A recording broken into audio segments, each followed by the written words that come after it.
मैं फिल्मों की ट्रायल नहीं देखता, मगर जब भरत भाई का फोन आया कि एक खास फिल्म है, आपके मिजाज की फिल्म है, आके देखिए, तो मुझे लगा भरत भाई ने फोन किया तो यकीनन कुछ होगा, क्योंकि भरत भाई का आए दिन से फोन आते नहीं है।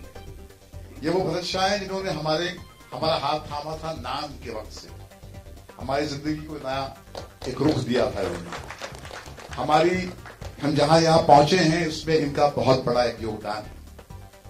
अगर भरत शाह साहब नहीं होते तो शायद हम यहां तक पहुंचते ही नहीं। फिर हमने फिल्म देखी, पूजा, हम जाके हमने फिल्म देखी बीए पास। हमने ट्रेलर देखा था अपने दफ्तर में, अजय जी आए थे और हमने ट्रेलर देख के हम जिस तरह आप लोगों ने भाप लिया ना कि कुछ है इसके अंदर, वंस मोर बोल रहे थे ना, कौन बोल रहा था, हाथ उठा रहा था राजा। हाँ करेक्ट भैया, बिल्कुल समझ तुम्हारी सही है। तो मुझे लगा कुछ है इसके अंदर। तो हम जब गए थे तो हमको उम्मीद तो थी कि पिक्चर अच्छी होगी, मगर इतनी अच्छी होगी इसका हमें बिल्कुल अंदाजा ही नहीं था।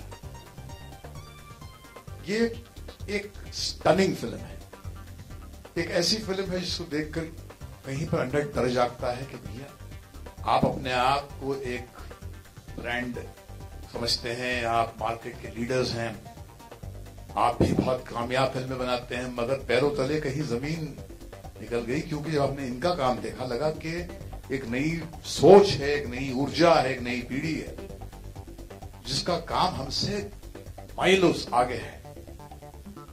शिल्पा, शदाब, देव, इनकी परफॉर्मेंस जानलेवा है। मतलब शिल्पा जैसी हिम्मत वाली लड़की मैंने देखी ही नहीं, इतनी ईमानदार परफॉर्मेंस। शदाब की इनोसेंस, देव, जॉनी तुझे छोड़ूंगा नहीं मैं।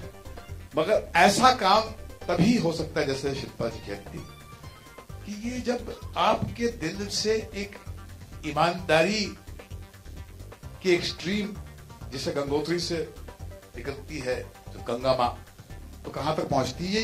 ये पॉसिबल ही नहीं है कि हम आपके साथ सामने खड़े होकर इतनी शिद्दत से एक ऐसी फिल्म की बात कर रहे हैं जिसके बारे में शायद आपने सुना ही नहीं होगा, और जिसको भरत भाई ने ऐसी भी, ये वही भरत शाह है जिसने पहले मर्तबा देवदास बनाई थी। उन जमाने में 60 करोड़ का आंकड़ा सुनने को नहीं मिलता था।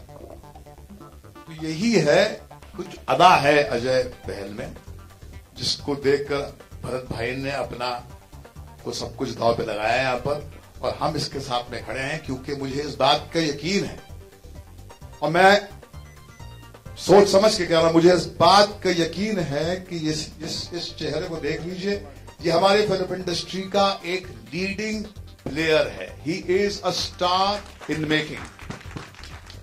एंड ये जो कलाकार हैं, ये जो एक्टर्स हैं यहाँ पर, इनको भी जरा देख लीजिए। हमने यही दावा किया था आशिकी के टाइम पे, लोगों को लगता था ये तो बड़ा बोलता है अपने बारे में। अब मैं अपने बारे में नहीं बोल रहा, दूसरे के फिल्म में बोल रहा। जरा देख लीजिए इनको। चलो सिर्फ आगे जाओ, थोड़ा ज्यादा आगे जाओ।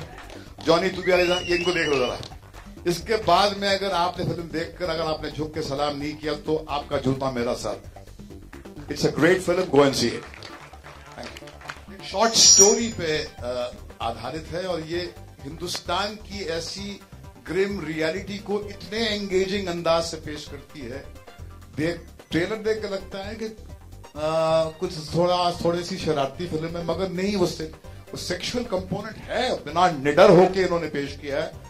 मगर वो देखते देखते जिंदगी की ऐसी कड़वाहट आपको घेरती है कि जिससे फिर निकलकर आप उसको इस फिल्म से अपना दामन आप बचा नहीं पाते हैं। एक ऐसी फिल्म देखिए, कोई भी नई सोच जो है ना, उसको अपने आप को असर्ट करने के लिए बहुत कुछ करना पड़ता है। हमारा जब सफर शुरू हुआ था फिल्म इंडस्ट्री में, हमको भी इसी तरह से जद्दोजहद करके यहाँ तक पहुंचना पड़ा। इसमें कुछ लोग मिलते हैं, जिस हमने कहा कि भरत शाह साहब मिले थे, हमारा हाथ थामा था। ऐसे ही हमको लगता है कि हमारा फर्ज है कि हम अजय का हाथ थाम कर उसे एक जीना चढ़ा दें। यही जिंदगी का एक तरीका होता है। मगर ये उम्मीद करना कि जब कुछ आप नया करेंगे, कुछ अनयूजुअल करेंगे और दुनिया आपके लिए रेड कारपेट बिछा देगी, ऐसा नहीं होगा।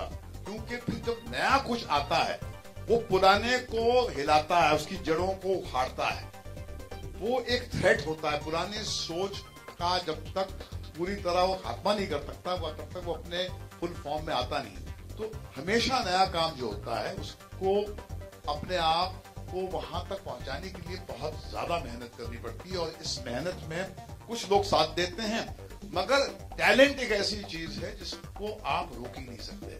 आज नहीं कल ये आप, मेरा दावा है कि बीए पास का जिक्र सालों तक होता रहेगा। बहुत सारी फिल्में हैं जिसमें बहुत बड़े स्टार्स हैं, वो ओपनिंग वीकेंड के बाद में उनका नामो निशान नहीं रहेगा, मगर ये 25-30 साल बाद में इस फिल्म का जिक्र होगा। It's a path breaking film.